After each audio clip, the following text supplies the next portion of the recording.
Gracias, Leonardo. Sí, Arturo Rodríguez, buenas tardes, estimado Arturo. Qué gusto, Julio, saludarte, como siempre, y además muy entusiasmado, es que se me abrió aquí una ventana, muy entusiasmado de que ayer vi también que regresaron las mosqueteras, sí. Y bueno, me dio mucho gusto ver ahí a Elisa Lanís y a Caro Rocha, dos grandes amigas y colegas, y me da mucho gusto que Astillero Informa siga pues incorporando estas voces, ¿no? Sí, nos dio mucho gusto ese reencuentro. Desgraciadamente Marcela Gómez Alce tuvo un problema personal de última hora, se excusó de no estar ayer en ese reencuentro que era como de los Timbiriches, pero era las mosqueteras en el reencuentro. En fin, pues muchas gracias, Arturo, y bienvenido hoy y buenas tardes. Gracias. Rubén Luengas, buenas tardes, ¿cómo estás? Medio agüitado, pues sí. Mi querido Julio. ¿Qué pasó? Platícanos, por favor. Pues hace ya mucho tiempo que hicimos un programa que lo dedicamos a la cuestión de estos sicarios y esta gente que presuntamente entraba a Venezuela para tratar de afectar al gobierno de Nicolás Maduro, en fin. Y ha pasado pues no sé cuánto tiempo de aquello, y resulta que hoy que nos preparábamos para transmitir nuestro canal de YouTube, mi Pastor Delgado me informó: Rubén, ¿qué crees? Pues que dicen que violamos los derechos de autor de un video y nos han suspendido transmitir en vivo hasta septiembre, o sea, todo julio, todo agosto, septiembre, creo que es hasta el 23 de septiembre, o sea que ni siquiera para el grito, ¿no? Del 15 de septiembre. Entonces, que no vamos a poder transmitir en vivo, nos dieron un correo electrónico, el video lo bajó Pastor de RT, que nunca hemos tenido problema con Russia Today, pero tal vez Russia Today lo utilizó de otra, pero aún así me parece muy quisquilloso, porque creo que habríamos tenido una advertencia, ¿no? Un warning. Sí. Nada, se fueron directo a esto. Y me da un poquito de cosa porque una vez transmití yo solo, sin nadie, nada, no metí ningún video, y al día siguiente de ese video me llegó una advertencia de derechos de autor. Y yo dije: mamá, eres tú. Sí, así estamos, Leonardo, Arturo, Rubén, que estamos nosotros transmitiendo y que estamos metidos en esto. Es terrible. Los títulos no debemos de incluir nada que pueda generar que los anunciantes no quieran asociar su marca con una palabra que les pueda provocar a ellos repulsión o molestia. Y luego esto de los derechos de autor, híjole, nosotros, Alfredo Hernández Luna, que es el director de la página julioastillero.com, pero además él es el especialista en esto, no publicamos ni una fotografía, ni un audio, ni un video, si no lo verifica Alfredo. Y muchas veces el gran problema es que un video que hoy toma Arturo en afuera de su casa, lo coloca como propiedad de él, y lo podemos tomar porque finalmente no hay problema. Arturo lo puso para que lo usáramos, para que se difundiera, pero alguien, una corporación grande, lo agarra, lo registra como propio y luego nos castigan porque usamos lo que originalmente no estaba registrado, pero varias horas o días después una corporación lo registró y ya es castigo. Entonces, bueno, sí, perdona.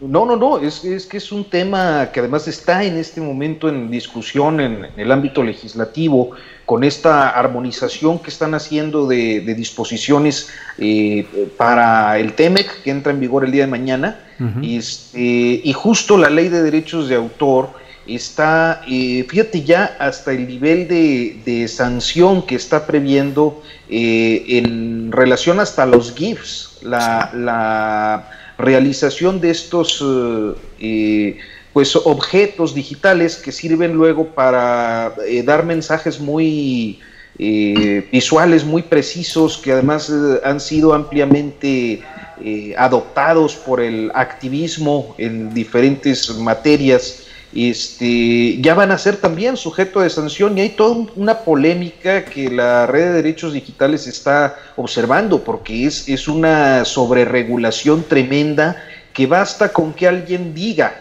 sin necesidad de mostrarlo como estas proporciones, nada más con decir que están violando derechos de autor, te tiran, te van a poder tirar los contenidos y además previendo alguna sanción. Entonces, sí, estamos en una época compleja en este tema. Sí, Leonardo Schwebel, acabamos de entrevistar hace unos minutos a Luis Fernando García, él es el presidente de la Red de Defensa de Derechos Digitales y nos detallaba toda la serie de cosas que se vienen con esta aprobación que está en curso ahorita, en este momento, en la Cámara de Diputados, luego que ayer la Cámara de Senadores lo aprobó. Pero la simple denuncia de una persona que diga que estamos violando derechos de autor con determinada imagen o determinado video va a ser suficiente para que por lo pronto nos corten, nos tumben pues ese video. Así están las cosas. Oye, por lo pronto, fíjate, 3 meses, o sea, me parece increíble. Bueno. O sea, oiga, señor, está usted violando, le advertimos, pero bajaron el video completo, todo el programa. Este es Vittorio, mi gato que anda por aquí. Todo completo, pero luego ya 3 meses, oye, mano, y está lleno de pornografía y de una bola de cosas por ahí, y eso lo dejan, eso no pasa absolutamente nada. Fíjate que tengo una amiga, Gabriela Ortiz Monasterio, hija del arquitecto Ortiz Monasterio, estudió en lo que era antes la República de Checoslovaquia, en Praga, estudió la cosa de los muñecos, hace unos muñecos padrísimos. Y un día nos estábamos poniendo de acuerdo para que a través de sus muñecos pudiera tener una sección en mi canal de YouTube. Ya andábamos en eso. Y de repente nos advirtieron que si eso se interpreta que es atractivo para los niños, por ser muñecos, puede ser considerado como de interés infantil y que nos tiran también el canal. Oye, qué bárbaro. O sea, no puedes ya utilizar muñecos para expresar cosas de adultos, en fin, de la política, porque puede ser de interés para los niños y esto no está para los niños, o sea.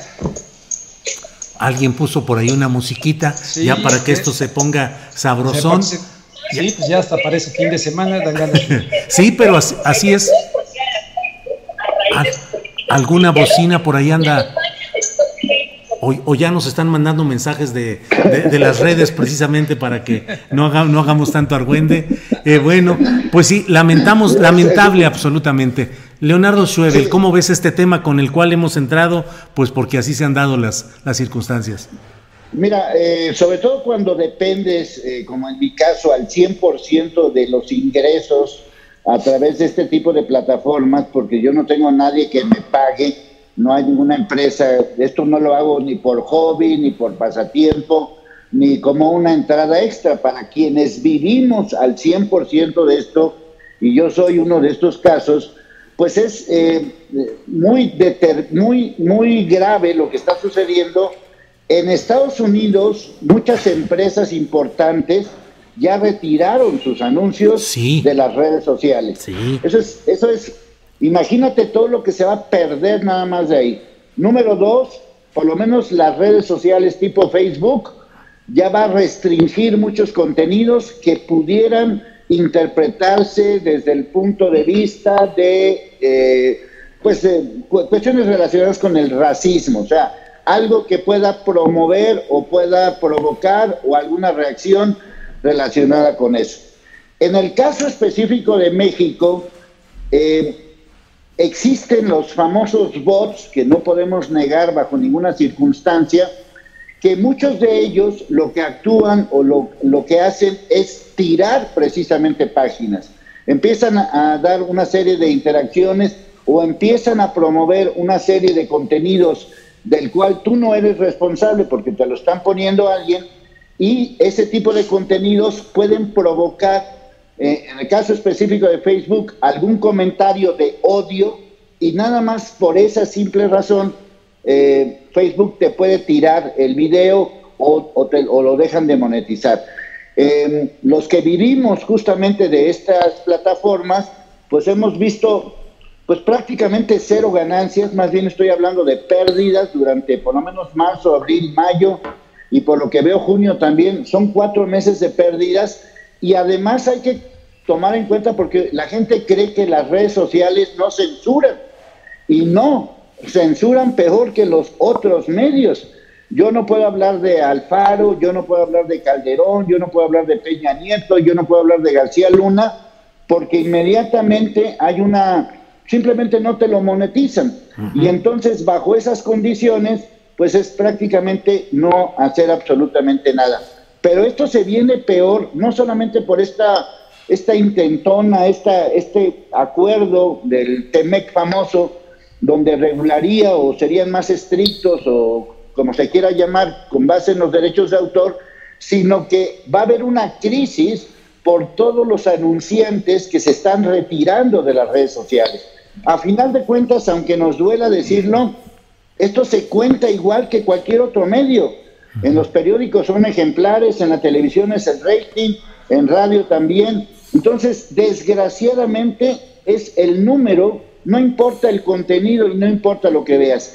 Lo peor del caso, como bien lo dicen Arturo y Rubén, hay contenidos que no entran en este rango, que promueven una serie de situaciones, vamos a llamarlas raras, y ese tipo de situaciones pues sí pasan los filtros que tienen estas redes sociales. Sí. Ojo con esto, porque es de lo poco que tenemos, y yo siempre lo he dicho de una manera, pues a lo mejor se puede interpretar de una manera, pues a lo mejor no toda la gente va a estar de acuerdo. Yo prefiero el libertinaje en su máxima expresión, prefiero el descontrol en su máxima expresión, a que haya una persona del gobierno, como se llame, que controle las redes sociales o los medios de comunicación. Y mucho menos si esta es una propuesta de algún diputado, de algún senador o de alguno de estos, no importa de qué país, y la tendencia, desgraciadamente, va a ser controlar los contenidos. Yo he hecho videos sin ninguna imagen, ahora sí que nada más yo solito, y aún así, pues, aún así hay restricciones. Sí, Leonardo. Rubén, ¿qué podemos hacer? Estamos absolutamente indefensos, tú no puedes alegar nada, o sea, te imponen el castigo y se acabó hasta que ellos lo decidan. Y lo que ha sido ese florecimiento de las redes sociales y el espacio pues de libertad y de posibilidad de subir contenidos, pues parece que se va, como dirían ahora, achatando esa curva de libertad. Sí, bueno, en este caso específico nos enviaron un correo electrónico de esta agencia. Ajá. Hemos escrito a la agencia para ver si quieren retirar la demanda, no es demanda o la queja. Si parece ser que si ellos la retiran, pero lo que a mí me sorprende, vamos a asumir que nos equivocamos y que metimos un video con el afán de informar que tenía derechos.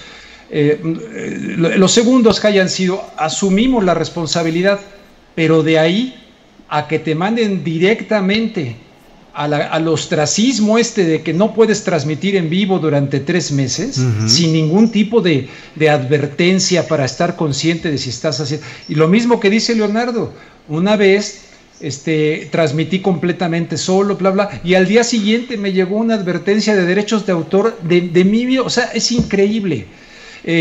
Luego me ocurrió también con un video de Vamos a contar mentiras, así se llama, lo pueden buscar en mi canal, donde pongo las mentiras de Hillary Clinton con los correos electrónicos, pongo las mentiras de Bill Clinton con Mónica Lewinsky, I never had sex with that woman. Luego pongo las mentiras de las armas de destrucción masiva de Bush, y así voy recorriendo a todos hasta llegar a las mentiras de Donald Trump con el tema de Siria. Ahí estuvo el video, pero de repente no sé cómo empezó, alguien lo habrá visto, lo compartió, empezó a crecer, y vámonos, mano, también me lo echaron para abajo por un reclamo. O sea, sí estás ante una... Este tema tiene que ver con Venezuela. Entonces, ¿qué se puede hacer? Pues no, que estamos en la democracia, en el esplendor de la democracia, de la transparencia. No, hombre, yo, aunque sé que cuando se mencionan las palabras nuevo orden mundial, inmediatamente hay cerebritos desinformados que activan su prejuicio y dicen teoría de la conspiración. Pero nos está pasando por delante de los ojos el nuevo orden mundial, y hay que hacer un gran esfuerzo para ver lo que tenemos delante de los ojos. Se supone que tecnológicamente tenemos todas estas herramientas, pero ellos quieren manufacturar el consenso, quieren fabricar la llamada opinión pública, no quieren la diversidad. Y esto lo ves expresado en que no quieren que llegues, por ejemplo, a España y te encuentres con un cafecito acá, con su carajillo. No, quieren el Starbucks, quieren uniformar todo. Van avanzando de manera increíble delante de nosotros en ese sentido, al grado de la colonización de las conciencias y la conformación del gusto estético. No quieren que la gente, digamos, que está en cierta posición económica desventajosa, no quieren que tengan acceso a otros diferentes gustos estéticos. No, quieren el cachunca, el narcocorrido, para que estén limitados desde ese punto de vista, teniendo esta gran riqueza musical que hay en México. Yo la verdad te lo digo así abiertamente, con toda convicción, he luchado en contra de eso desde siempre, porque me duele mucho que tengan a la gente ahí. Y una vez ya termino para dar la palabra. Me siento feliz y orgulloso de que llegó Rolando Villazón a Los Ángeles, gran tenor mexicano, con Ana Netreb, con un cuero de cantante rusa, preciosa además. Interpretaron un Romeo y Julieta bien cachondo, bien emotivo. Le dije a mi director de noticias, dame chance, maestro, está aquí un cantante mexicano, estás loco, estamos en sweeps, cuando se mueven los sweeps, ¿cómo vas a hacer una cosa de ópera? Entonces él empezó a cantar a Ana, Bésame mucho, de Consuelito Velázquez. Tenía poco tiempo de haber muerto Consuelito Velázquez. Lo hice todo de manera tal, mi querido Julio y amigos, que al día siguiente el director me hizo la broma, ¿no? Porque finalmente aceptó. Hice el reportaje. Dice, oye, que te manda a llamar el director. Y tomó un papel así, ¿no? Me dijo en inglés literalmente, hey Rubén, there you have the fucking ratings. Ahí tienen los pinches ratings. Y resulta que los ratings se habían doblado para arriba. Y que el fin de semana que fui, salvadoreños, mexicanos, hondureños, como venaditos lampareados entrando al Dorothy Chandor Pavilion, donde entran principalmente, bueno, judíos y todo. Ay, y al final cuando me vieron afuera, oiga señor, nunca en mi vida había estado en una ópera, muchas gracias, se me salieron las lágrimas de emoción. Mentira de que al pueblo hay que dar en los medios de comunicación lo que pide. No, se les da lo que les manufacturamos y les fabricamos para llenar butacas y explotar a la gente en ese sentido. Hijo, me llega mucho el tema, mano. Lo sé, Rubén. Arturo Rodríguez, bueno, para cerrar esta ronda de abordaje sobre este tema, ¿cómo ves en general? Y estamos en presencia de un creciente amago a la forma en que hemos usado hasta ahora las redes sociales, y te pregunto específicamente por todo la profusión de bots y de ofensas y de discusiones que no tienen sentido, que van empantanando ese camino de discusión que era antes las redes sociales, y ahora con todo esto que estamos viviendo. ¿Cómo ves el futuro del debate y de la difusión de ideas en las redes sociales, Arturo?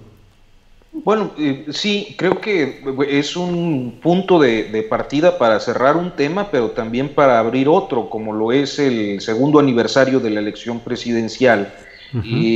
Yo he venido haciendo algunos comentarios, inclusive la semana pasada había yo pues ya elaborado una de mis videocolumnas para esta semana, que es pues mi proyecto personal. Sí, Notas sin pauta. Notas sin pauta. Y cuando me llegó la orden de información del semanario Proceso, pues de que explorara la posibilidad de un texto sobre la polarización.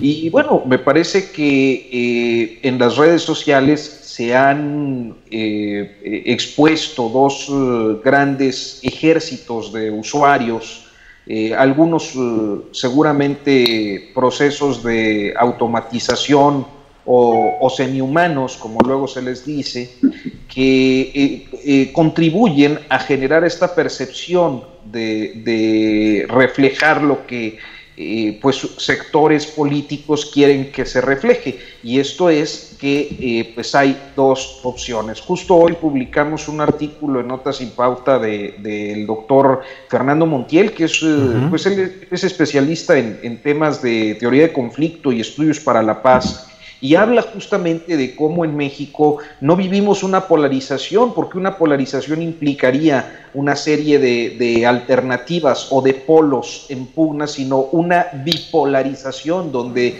desde dos extremos se nos está diciendo que nomás hay de dos sopas, a favor o en contra. Y me gusta mucho la conclusión porque dice, ser hoy moderado es lo que y justamente creo eso, creo que la falta de moderación que hay en la discusión pública y que en buena medida se lleva a las redes sociales a través de estas formaciones de simpatizantes de una perspectiva u otra, nos ha llevado a esta posición de conflicto y de muy poca capacidad de escucha. Es decir, creo que tú lo advertías, Julio. Yo recuerdo alguna ocasión que platicamos en Convoy por allá en 2018, muy temprano, 2018, que decías que parecía que se trataba de porras deportivas más que de una discusión política, ¿no? En las redes y particularmente en las formaciones de simpatizantes. Y yo creo que eso ha venido ocurriendo, o sea, una mucha incapacidad para poder observar los temas de la agenda pública desde una perspectiva ajena a alguno de los polos. Entonces, creo que hace ya cierto tiempo que las redes sociales se convirtieron en la arena más visible de esto y que no sé qué tanto en realidad permea abajo en la sociedad o sea un tema que está en el círculo rojo y entre quienes están interesados en los asuntos públicos.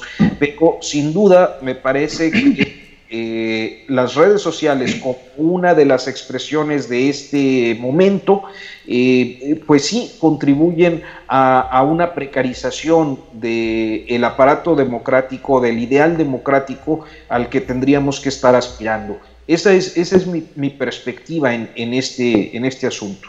Muy bien, Arturo, muchas gracias. Bueno, pues Leonardo Schwebel, vamos entrándole a otro tema. Ahí viene ya Emilio Lozoya, y con el gusto o con la determinación de que va a colaborar para esclarecer todos estos asuntos. ¿Debe preocuparse Peña Nieto? ¿Debe preocuparse quién? ¿Qué lectura le das a esa próxima llegada de Emilio Lozoya, Leonardo Schwebel? Pues no es nada menor, inclusive, que su abogado que lo ha estado defendiendo durante todo este tiempo diga que no tiene nada que ver en este asunto, que se retira de cualquier defensa de Emilio Lozoya. Yo siempre he considerado a Emilio Lozoya en una pirámide donde la cabeza es desde luego Enrique Peña Nieto y entre comillas la cabeza Enrique Peña Nieto, porque siento que la cabeza realmente de esa pirámide era Videgaray, y en esa pirámide yo siempre he considerado a Lozoya como de la parte de abajo. O sea, nunca fue el gran amigo de Enrique Peña Nieto, ni el gran personaje. Inclusive hay por ahí documentos y hay por ahí varios documentaciones periodísticas que señalan que Emilio Lozoya en realidad lo impuso Carlos Salinas de Gortari, porque hay que recordar que su papá, Emilio Lozoya, pues estaba justamente como secretario de Energía en aquellos entonces. Y cuando vino la repartición relacionada justamente con el tema de Peña Nieto, lo que viene siendo el sector energético le tocó a Carlos Salinas de Gortari y de alguna manera impuso la presencia de Lozoya, el Lozoya Junior. Él ya venía de la iniciativa privada, venía de algunos trabajos donde aparentemente iba muy bien, era calificado como una persona que tenía todos la preparación suficiente, y él tiene algo que no tienen los demás. A final de cuentas, él tiene información. Por lo que se ha estado señalando, él está dispuesto a soltar la sopa, y si está dispuesto a soltar la sopa, desde luego que tiene que llegar al tema Videgaray, al tema MIT, al tema de de Enrique Peña Nieto y seguramente alguno que otro más. ¿Hasta qué punto van a permitir que esto suceda? Esa es la otra parte de la historia, porque yo sigo defendiendo de que hay una especie de pacto al estilo corazoncito de Peña Nieto medio chueco, un pacto entre Peña Nieto y López Obrador, un pacto de no agresión, que durante estos 2 años, que se cumplen mañana de que ganó López Obrador, pues prácticamente Peña Nieto no ha dicho absolutamente nada y tampoco ha dicho nada absolutamente López Obrador, una que otra frase, una que otra acusación muy por encimita, alguna que otra declaración en la mañanera, pero en concreto nada. Estamos ansiosos por Lozoya, no por Lozoya, porque al final de cuentas lo sigo considerando de muy bajo nivel, pero él a final de cuentas debió haber recibido órdenes para el tema OHL, para el tema Odebrecht y para 20,000 cosas más que hicieron negocios turbios. Esa es la parte fundamental de todo este asunto, porque ellos lo que hicieron, empezando desde Miguel de la Madrid a la fecha, lo que hicieron fue vender los recursos energéticos que teníamos a la mano, tanto la electricidad como el petróleo, como el gas, asimismo las minas y todo lo que pudieran vender.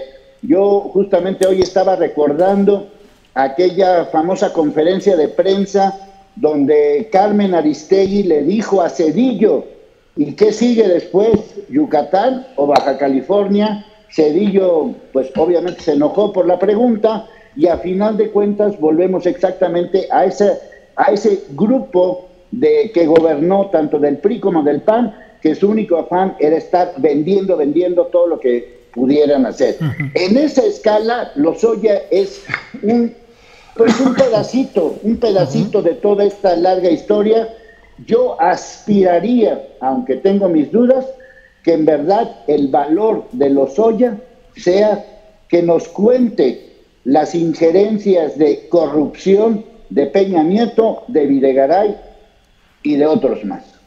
Gracias, Leonardo. Rubén Luengas, ¿qué opinas de esto? ¿Hay un pacto político de respeto o de impunidad entre López Obrador y Peña Nieto? ¿Y cómo ves esto de la extradición que ha aceptado Emilio Lozoya? Pues mira, el que era su abogado, estaba siendo su abogado, en un momento dado dijo lo que está señalando Leonardo. Sí. Que esto salpicara, que evidentemente él no pudo haber actuado solo y que esto salpicara a otros personajes, un poquito así como para medirle el agua a los camotes de lo que pudiera ocurrir. Entonces, si viene, uno en principio pensaría, si viene y acepto y cooperar, hay un pacto, viene porque ya se pactó en algún sentido, va a soltar la sopa pero hasta cierto nivel, o hasta dónde va a soltar la sopa. Entonces, lo ideal sería, bueno, la presión que tenga Emilio Lozoya, la presión que tenga del aparato de justicia en México es lo que va a hacer la diferencia. Si no hay muchísima presión y hay acuerdos, y mucha gente se puede espantar, decir, pero ¿cómo? Si tenemos ahorita un gobierno químicamente puro, totalmente transparente. Bueno, aquí hay una situación de justicia y de política y todo está revuelto. Vayan ustedes a saber qué hay de fondo en todo este asunto. Pero en principio lo que parece una noticia buena para mí será verdaderamente buena hasta que se pruebe que se cumple un Estado de Derecho que coloca no solamente a este individuo que en el tablero de la corrupción, en el tablero del ajedrez de la corrupción en México, tal como dice Leonardo, no es de las piezas muy importantes del tablero, y más aún están todavía las piezas que mueven el tablero, y unas de esas piezas que mueven el tablero, habría que llegar, todos los caminos deberían de llegar al fraccionamiento del Bosque, acá por Villa Olímpica, el fraccionamiento del Bosque en Tlalpan, ahí donde vivía como secretario de Programación y Presupuesto Carlos Salinas de Gortari, y donde luego regresó también, y ahí pasa, entonces justamente Lozoya, Austin, su padre, Lozoya Talman, sí, que fue secretario de Carlos Salinas de Gortari, en fin, aquí es es esto de una coagulación. Por eso digo, la corrupción en México se ha coagulado en las arterias de México, y entre ellos se protegen y ven por dónde, y hay pactos. Entonces ojalá que verdaderamente este gobierno, si quiere lograr ya un golpe fuerte, no nos quedemos con los Ollita y que no se pudo montar el caso, etcétera, sino a ver si llega el señor Peña Nieto, a ver si llega el señor Videgaray, a ver si llega al fraccionamiento del Bosque al sur de la Ciudad de México. Bien, Rubén. Arturo Rodríguez, pues hay varios datos que parecieran formar una pinza política o mediática en este momento hacia Peña Nieto. Por un lado, lo que ya hemos estado hablando de esta aceptación de Lozoya de ser extraditado y colaborar con el gobierno mexicano. Por otra parte, hoy también el fiscal general de la República ha aparecido al fin en el escenario al fin, ya era tiempo que se asomara Alejandro Gertz Manero, y ha dicho que no hay nada de la tal verdad histórica, declarando, digamos, extinguida esa gran mentira del gran fabulador general de la República que fue Jesús Murillo Caram. Dos elementos, una pinza para fines solamente mediáticos de aparentar cosas por la circunstancia que se vive, de tantos problemas del gobierno federal, o realmente podría estar en riesgo el equipo de Peña Nieto. No, mira, yo sí discrepo un poco de Leonardo y de Rubén en esta ocasión, y a mí me parece que Lozoya sí es un personaje de mucha importancia, tanto por su ascendente familiar, que es muy relevante en el sexenio de Peña Nieto, este tema de los grupos de amigos y familia, porque bueno, estaba Claudia Ruiz Massieu, estaba Emilio Lozoya, hijo del mejor amigo de Salinas, estaba Federico de la Madrid, que pues es también uno muy amigo, por cierto, de Emiliano Salinas, copartícipe de esta cuestión de Nexium, por cierto. También Federico de la Madrid, sí, naturalmente, y muy cercanos ambos a Keith Raniere, ¿no? La secta esta. El jefe de sí. El caso del cuñado, que es González Anaya, que luego también llegó en lugar de Lozoya a Pemex.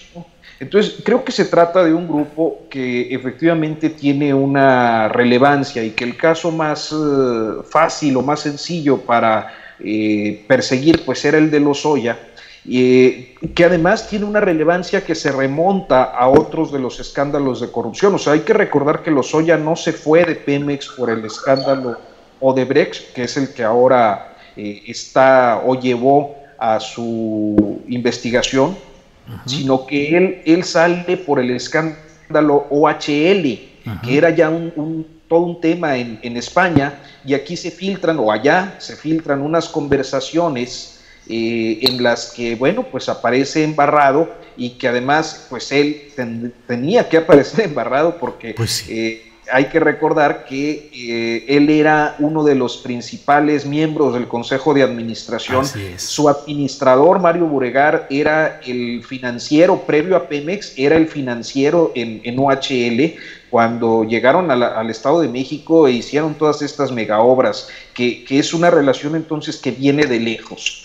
Entonces, me parece que el caso Lozoya, como el caso Tomás Herón y Jesús Murillo, se suma a una serie de acciones que esta administración, y esto me parece bien interesante, o sea, el sexenio de López Obrador, aún con la idea de la autonomía de la Fiscalía, creo que son cosas que no se harían sin un aval político del presidente de la República, ha tendido un cerco muy grande ya sobre el expresidente Peña Nieto. O sea, estamos hablando al menos de 9 casos, de los que vemos el de Lozoya, el de hoy Tomás Herón, pero que se venía ya dando con la primera secretaria de Estado en 3 décadas que iba a la cárcel, así sea de manera preventiva, que es Rosario Robles, que se suma al caso de los 2 generales guachicoleros, uno León Krawitz y el otro Sócrates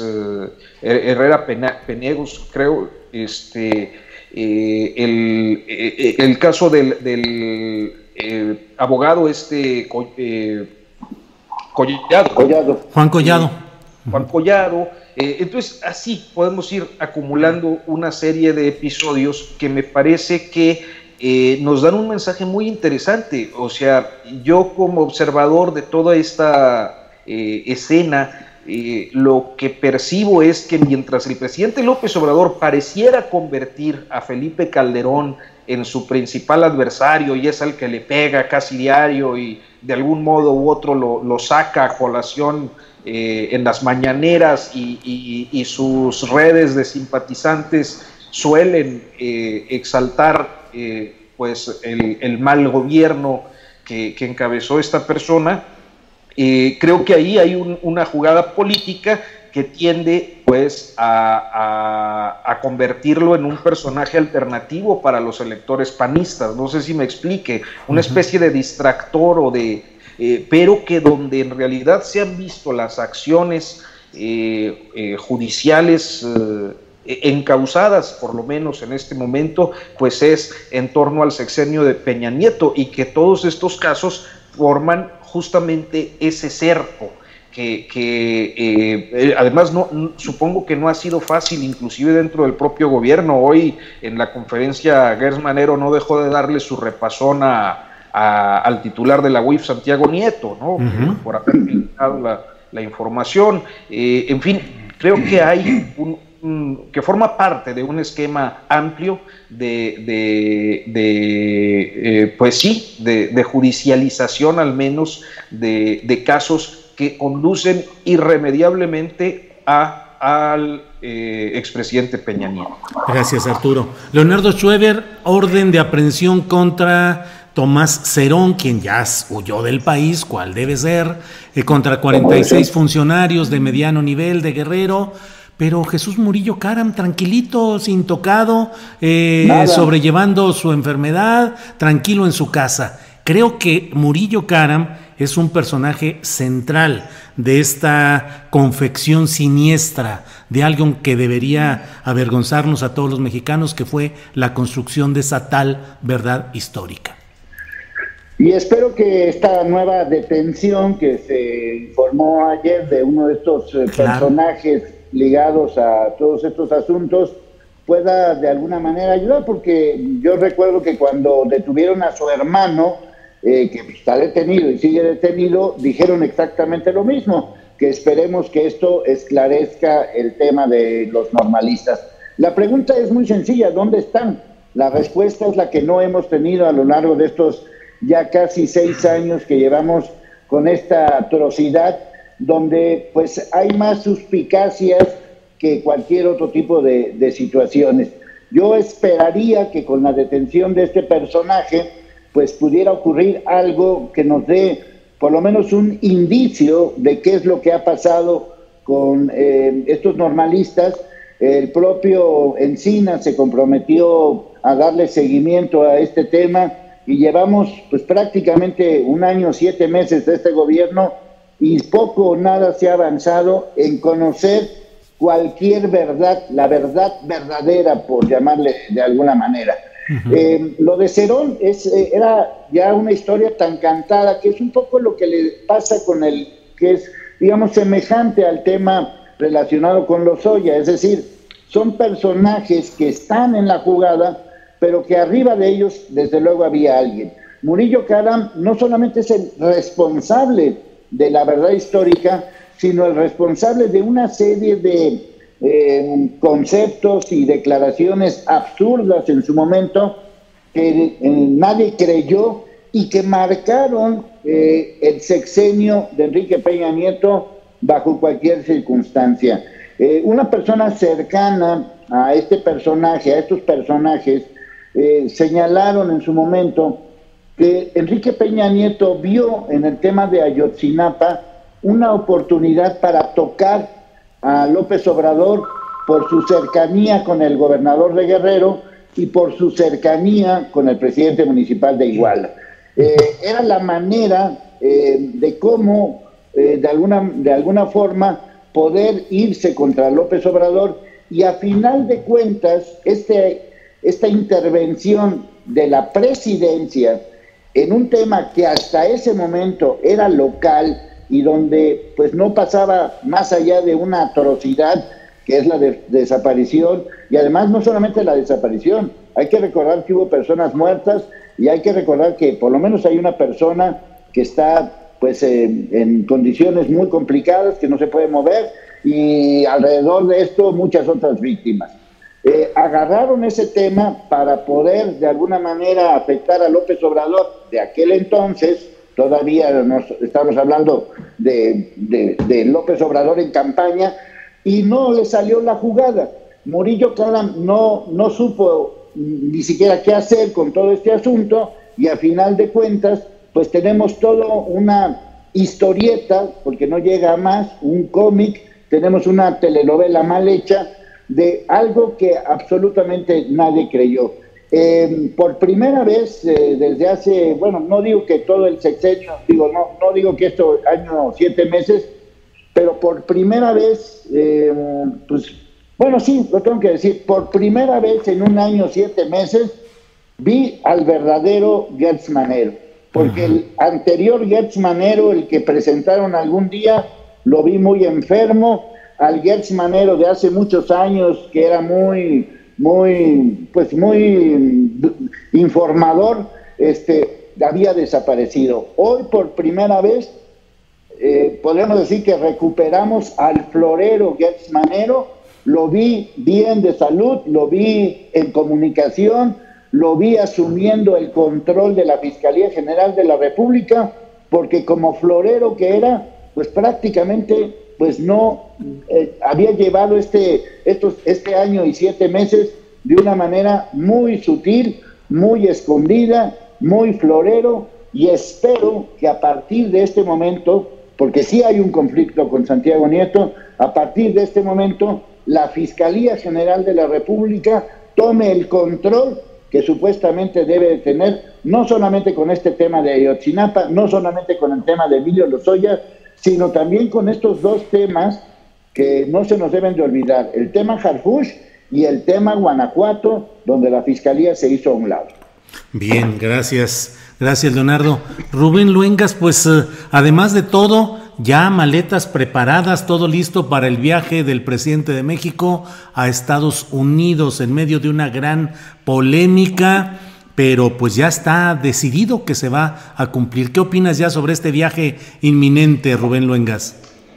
Es evidente que el señor Donald Trump, la otra vez estaba yo escuchando a Lorenzo Meyer, una vez lo escuché contigo, yo era con Carmen Aristegui, y Lorenzo dice que sobreestimamos el papel que los latinos pueden tener en los procesos electorales en los Estados Unidos.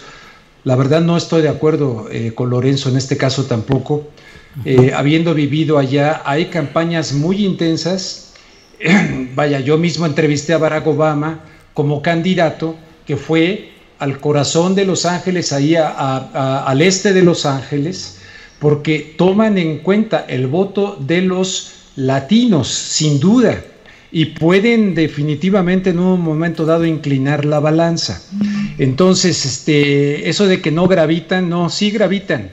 De lo contrario, no se preocuparían. Entrevisté a Hillary Clinton en Northridge, entrevisté a John McCain en Los Ángeles. Te abren las puertas para que les preguntes una serie de cosas por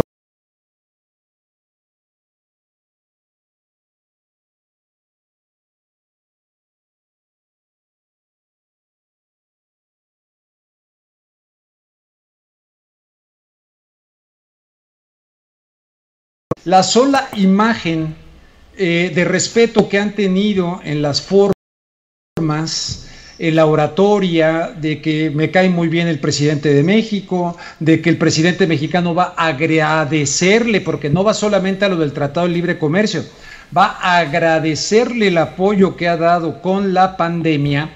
Esa imagen, ese saludo, si es que se van a saludar, a lo mejor se dan así el codo, porque vamos a ver si se hace el análisis del COVID, el presidente López Obrador, definitivamente en mucha gente de los Estados Unidos va a tener un impacto electoral. Lo va a utilizar Trump. Quiera o no quiera el presidente López Obrador, Trump lo va a utilizar para enviar un mensaje a pesar del muro, a pesar de la amenaza de aranceles para utilizar después a la Guardia Nacional como patrulla fronteriza, a pesar de los pesares y a pesar de que en cualquier momento el presidente Trump puede actuar como él sabe actuar, doblegando a sus adversarios como negociante, ¿verdad? Entonces, en ese sentido, le interesa esa foto en este momento, sin duda, al presidente Trump. Para el presidente López Obrador, yo entiendo que la situación es muy complicada, muy difícil, porque es jefe de Estado, va a entrar un tratado de libre comercio, pero la diferencia la puede hacer si va Justin Trudeau. Si va Justin Trudeau, entonces ya se le da un carácter trinacional, pero si nada más es entre Trump y Donald Trump, entre Trump y López Obrador, pues no ha salido de México prácticamente como presidente, va a ser su primer viaje. Entonces Trump lo va sin duda a utilizar para su causa, y eso va a tener un gran impacto en muchos latinos. ¿Por qué? Porque creen que si gana Trump le va a ir mejor a la cuarta transformación que si gana el señor Joe Biden. Eso lo creen muchos latinos en los Estados Unidos. Bien, gracias, Rubén. Arturo, ¿qué riesgos o qué aspectos positivos le ves a este viaje del presidente López Obrador a la Casa Blanca? Bueno, yo coincido mucho con Rubén. Me parece que hay un mensaje, algo que además han observado en las últimas semanas, pues similar a lo que ocurrió con aquella visita en la campaña de 2016 fue, 16, ¿verdad? Sí, 16. Peña Nieto, en una relación muy tersa de los dos presidentes, en una relación inusualmente comedida del presidente mexicano hacia el estadounidense, y yo creo que también un poco de allá para acá. Entonces, pues me parece que en el caso del mexicano, pues va con la idea de que la relación económica pueda contribuir a resolver pues las broncas que hay aquí, ¿no? O sea, estamos viendo que la propia representación diplomática, es decir, el embajador de Estados Unidos en México decía hace unos días que no hay condiciones para la inversión. En el caso de López Obrador, él está diciendo que la derrama económica y los programas de estímulo a la inversión en Estados Unidos van a tener un efecto en el lado mexicano. Entonces me parece que, como en muchos temas, el económico es un tema central para el presidente López Obrador, algo que además es perfectamente entendible porque pues hay imponderables. Digo, él no podía prever la pandemia, no podía prever las condiciones del tema energético internacional. Tenía más o menos la idea de un plan económico sexenal, digo más o menos porque creo que dentro de ellos el propio gabinete había discrepancias. La salida de Ursúa lo dejó muy claro, pero estos imponderables lo colocaron en una situación peligrosa. Es decir, me parece que el éxito o fracaso de lo que él llama la 4T depende en muy buena medida del tema económico, y por eso pues él está clavado en eso, ¿no? Sale con estos mensajes cruzados que también lo explican en relación al COVID, con esta actitud que en ocasiones pues ha sido muy criticada respecto al gobierno estadounidense, y a final de cuentas pues está en lo suyo, está en lo que él considera tiene que hacer para generar los mecanismos de inversión y las condiciones que le permitan más o menos sacar a flote la economía nacional. Y pues el gringo está en eso, en la reelección, ¿no? Creo que es por ahí, ir no solo a convencer a su base obrera blanca proclive al nacionalismo, sino ir por ese otro sectorcito que le permita pues amarrar, ahora sí que como decimos en México, más seguro, más marrao, a reelección. Bien, Arturo, gracias. Leonardo, pues parece que no le queda de otra al presidente López Obrador. Tiene que ir porque la realidad geopolítica no le permite desairar una invitación de Donald Trump. Bueno, que yo sepa, no lo invitó Donald Trump todavía. Más bien él está pidiendo ver a Donald Trump. hay que medir esto en tres circunstancias. ¿Cuándo va a ser? Porque todavía no sabemos. ¿Cuánto va a ser? ¿Cuánto le va a dar de tiempo? Y sobre todo lo que quizás sea más interesante es si va a haber una conferencia de prensa después de esta reunión. El tema del Tratado de Libre Comercio, como se llame ahora el TEMEC, queda un poquito como trunco si no va Trudeau, como dice Rubén Luengas. Es decir, ya el propósito o el pretexto ya no es válido, porque si de 3 no va 1, pues los números dicen que es el 33%. Entonces ya el tema de TEMEC ya no es el tema. El segundo tema, ¿cuál es? Es un tema relacionado con agradecerle. Bueno, pues muchas gracias y mucho gusto. Pues así como se conduce López Obrador, pues con una llamada es suficiente. Si a esas vamos, China ayudó más que Estados Unidos. Y si a esas vamos, la Unión Europea también ha ayudado a México. Entonces, si López Obrador se la va a pasar agradeciendo, pues también tendría que ir a China, porque 20 avioncitos chinos no es cualquier cosa, aunque se hayan pagado, ni tampoco la ayuda que está dando otros países. Entonces, ese tema tampoco me cuadra. El tema, obviamente, tiene que ver con pues el apoyo que pueda representarle a Donald Trump el voto latino. Ya vimos que le sacó jugo a la pésima invitación de Peña Nieto cuando él vino a México, como sea, le sacó jugo. Y eso de alguna manera le dio un brinco. Las elecciones en Estados Unidos son tan competidas, y hay que recordar que no gana el que tenga más votos, sino el que tenga más estados. Y entonces el estado que le puede brindar votos a Donald Trump es California. Y posiblemente ya siendo a lo mejor Texas y quizás alguno que otro estado fronterizo como Arizona. Aunque el gran electorado de Donald Trump es los estados que están en medio. Esa franja es la que le da a Donald Trump el triunfo, pero son tan reñidos que un estado o 2 estados o 3 votos electorales de los estados, o sea, me refiero ya juntando los votos electorales de 1 o 2 estados, pues pueden marcar la diferencia a favor o en contra de cualquiera de los candidatos.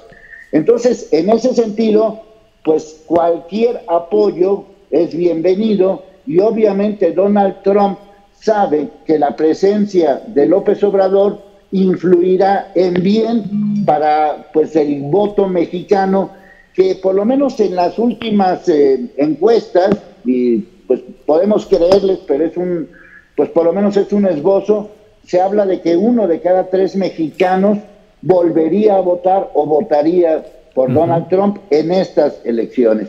Así que no está tan malo el panorama para Donald Trump con los mexicanos, no con los latinos, sino hablo específicamente de los mexicanos, que pueda influir en el voto. Y esa influencia mexicana pues puede influir en alguna votación latina, sobre todo de países centroamericanos. Entonces, yo lo leo como un espaldarazo a Donald Trump, y lo leo simplemente como lo ha sido en este año, 7 meses que ha tenido López Obrador con Donald Trump, de un respeto demasiado respeto, no se mete con él, no entra en confrontaciones como si entra en confrontaciones con otro tema, y lo veo muy sumiso a los deseos de Donald Trump, y esto lo ha demostrado este año, 7 meses que lleva de presidente. Gracias, Leonardo.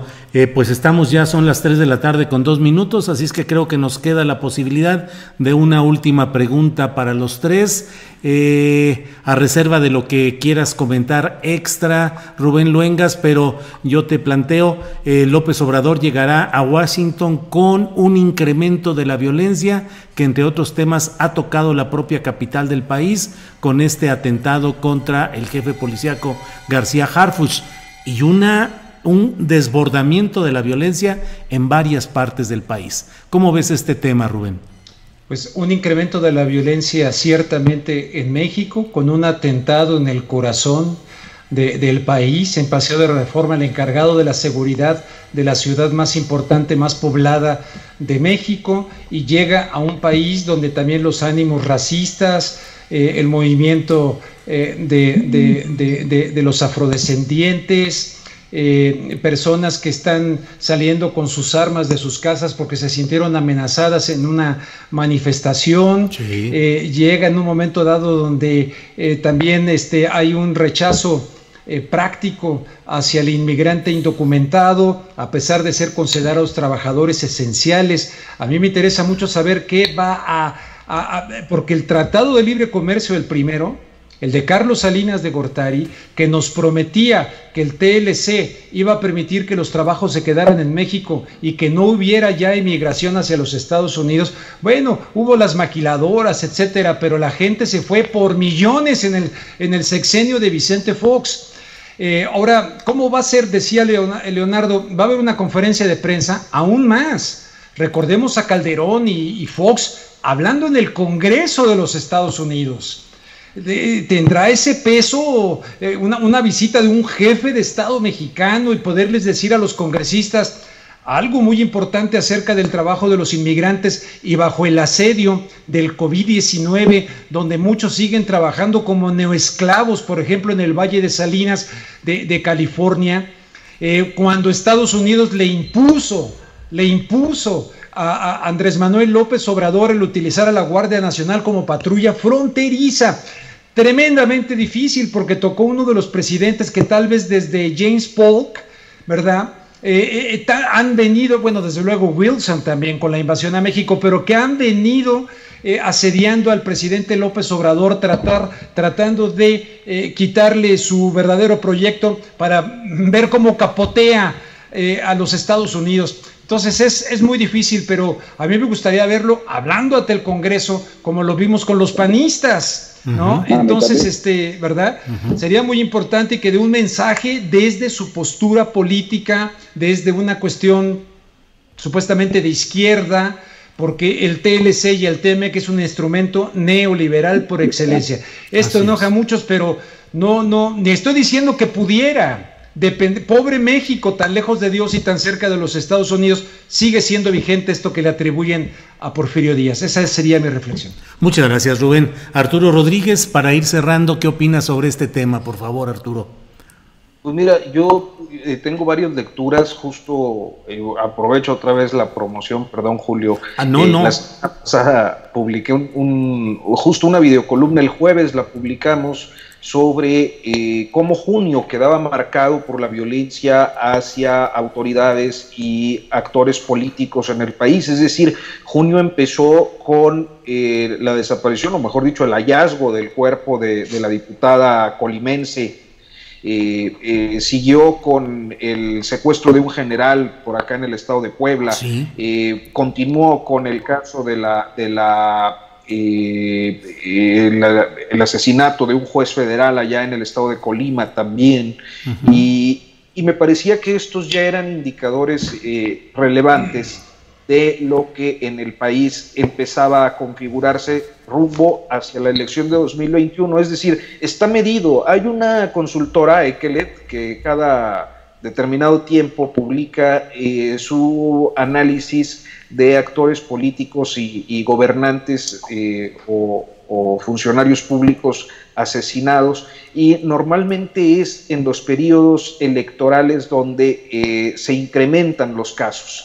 Entonces, a mí me parece muy, muy relevante del momento, porque creo que independientemente de las condiciones particulares que las organizaciones delictivas estén fraguando, hay una condición que nos coloca frente también a hechos políticos relevantes o a declaraciones oficiales relevantes. Es decir, poco antes de que ocurriera el ataque, la jefa de gobierno había hablado de sus indicadores. Días después del ataque, sabemos hoy particularmente es el aniversario, el primer aniversario de la Guardia Nacional. En un momento en el que además el Gabinete de Seguridad pareciera estar diciendo, bueno, hemos reducido los índices, y creo que tienen datos para comprobarlo. Durazo lo ha expuesto cómo hay una tendencia a la reducción de diferentes indicadores delictivos, exceptuando el de homicidio, que nomás no han podido. Entonces, es una dinámica muy compleja, me parece, que nos da un anticipo de lo que puede ser el arranque del año electoral en el mes de septiembre. Para mí eso es como este mes de junio ha sido, creo que, un indicador crítico de cómo la reconfiguración de las alianzas que puede haber entre grupos políticos y económicos en diferentes regiones con lo que conocemos como delincuencia organizada o creemos conocer como tal, empieza a cobrar facturas. Y esas facturas desafortunadamente se traducen en violencia política que tiene un mensaje muy poderoso para la población. Es decir, si hay violencia política, si hay violencia contra los poderosos, ¿qué podemos esperar los ciudadanos comunes? Y ese mensaje poderoso me parece que también contribuye a una serie de percepciones que tienen efectos posteriores. Entonces, creo que es muy, muy importante el momento y muy necesario estar atentos a cuál va a ser la evolución y si hay un cambio de estrategia que a lo mejor, o un ajuste que a lo mejor es indispensable, un ejercicio de autocrítica para ver qué es lo que ha estado fallando en concreto y reorientarlo. Todavía es temprano, el gobierno no ha llegado ni a su segundo año, ¿no? Creo que tiene muchas posibilidades de lograr esa pacificación que tanto se propuso. Y mira que estamos hablando de dos indicadores el día de hoy muy importantes para el presidente, como lo son el económico y el de la seguridad. Yo creo que él mismo lo ha dicho, son las dos claves del éxito o el fracaso de la cuarta transformación, entonces, de lo que él llama la cuarta transformación de la vida pública. Entonces, pues habría que esperar a ver si efectivamente esa autocrítica o esos ajustes, ya no se quiere decir autocrítica, si esos ajustes a la estrategia se dan y cuáles son los resultados antes de que esto se agrave como yo proyecto a partir de septiembre. Muy bien, bien. Antes de continuar, Leonardo, entiendo que nuestro querido Rubén Luengas tiene ahorita alguna cosa por resolver todavía. ¿No? Sí, tengo una pequeña junta virtual, tengo que meterme al Zoom. Si quieres agradecemos tu presencia, mientras le pedimos a Leonardo que termine con su alocución. Claro que sí, te agradezco mucho, Julio, Leonardo, muchísimo gusto, Arturo, un fuerte abrazo para todos, contagioso de ánimo y de optimismo. Gracias, seguimos en contacto. Sí, porque gracias, Rubén. Bien, gracias. Leonardo, pues sobre este tema, para ir cerrando, ya es la última participación, por favor, Leonardo. Bueno, pues efectivamente estamos en un momento muy complicado de qué es lo que se tiene que hacer. Los dos operativos han tenido problemas muy serios. El caso de Guanajuato a mí me preocupa demasiado por el asunto de que a final de cuentas no quedó nadie detenido. Me preocupa también que este operativo, que aparentemente había sido, por lo menos desde el punto de vista de la acción policíaca, muy efectivo con la detención de varios de los participantes, también se esté quedando trunco con la imposibilidad de demostrar la participación de quien aseguran es el que operó todo este asunto de Harfuch. Yo la verdad es que pues no sé si sean los jueces, no sé si sea el sistema penal acusatorio, no sé si sea que no hay capacidad o capacitación en las policías investigadoras, pero sí es muy grave que no se pueda aplicar la justicia en este país. El tema Guanajuato se queda un poco como en qué pasó algo como en Culiacán. Y el tema de la Ciudad de México, pues ¿en qué va a quedar? Porque si el mero operador, el que armó todo esto, pues va a tener hasta el momento tiene una acusación muy leve, pues es muy fácil culpar a los jueces corruptos. Es la manera más fácil de solucionar este asunto. Bueno, pues si son los jueces corruptos, locales, estatales o nacionales o federales o como se llamen, pues ya es hora de que alguien ponga orden en este tema. Y si son las fiscalías estatales o federales, pues también ya es hora de que se ponga orden en todo este asunto, porque no podemos estar a expensas del siguiente evento. Y el siguiente evento va a ocurrir, no sabemos en qué momento. Casi siempre, previo a las elecciones federales, hay un aumento considerable, por lo menos en cifras, en el número de violencia. Ocurrió en el 2011, ocurrió en el 2017, pero ahora estamos ante la presencia de elecciones intermedias, que sí, efectivamente son federales, que sí, efectivamente son muy importantes, que sí hay cambio en muchos estados, que sí hay cambio en los congresos y en presidencias municipales, pero no veo hasta el momento un avance significativo en este tipo de situaciones. Si queremos ser positivos o queremos ver algo bueno, pues sí, ha habido muchas incautaciones, ha habido muchos congelamientos de cuentas, sí creo que ha habido un avance, por lo menos contra el grupo de Jalisco, sí creo que ha habido más detenciones de las que ocurrieron en otros sexenios, pero hasta el momento en concreto no hemos visto esta justicia. Ya pasó en Sinaloa, ya pasó en Guanajuato y en la Ciudad de México, aunque no pasó, sí está pasando con el principal operador de todo esto, que no hay que olvidarlo. Fue un ataque que por lo menos en la capital de México no lo habíamos vivido en esas dimensiones.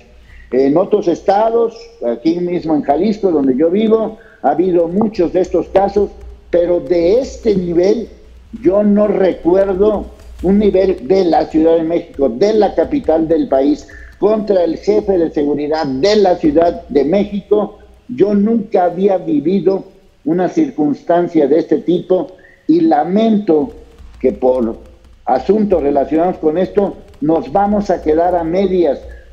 ¿Quién lo ordenó? ¿Por qué se ordenó? ¿Cuánto dinero se gastó? ¿Bajo qué condiciones se hizo? A mí me gustaría saber todo eso. Bien, Leonardo, pues a ambos, Leonardo, Arturo, y a Rubén, que tuvo que salir antes de tiempo porque tenía un compromiso, pues muchas gracias como siempre por esta oportunidad en los martes de tener su punto de vista, su visión, su conocimiento, que todos les agradecemos. Gracias, Leonardo. Gracias, Julio, gracias, Arturo, a Rubén, muchas gracias, y a la invitación, como siempre, muy amable. Gracias, Arturo. Pueblo Informado, si me permites un segundo. Sí, perdón. Pueblo Informado en YouTube. Todos los días tengo un programa en vivo a las 10 de la mañana, además de los videos tradicionales, 10 de la mañana, canal de YouTube Pueblo Informado. Que estén atentos contigo, desde luego. Arturo, igualmente, muchas gracias. Muchas gracias a ti, Julio, como siempre, por la invitación de este martes, la tertulia tan amena con Leonardo y con Rubén y contigo, naturalmente. Les mando un abrazo fuerte. Gracias, que estén muy bien, nos vemos el próximo martes. Gracias, hasta luego. Gracias. Hasta luego.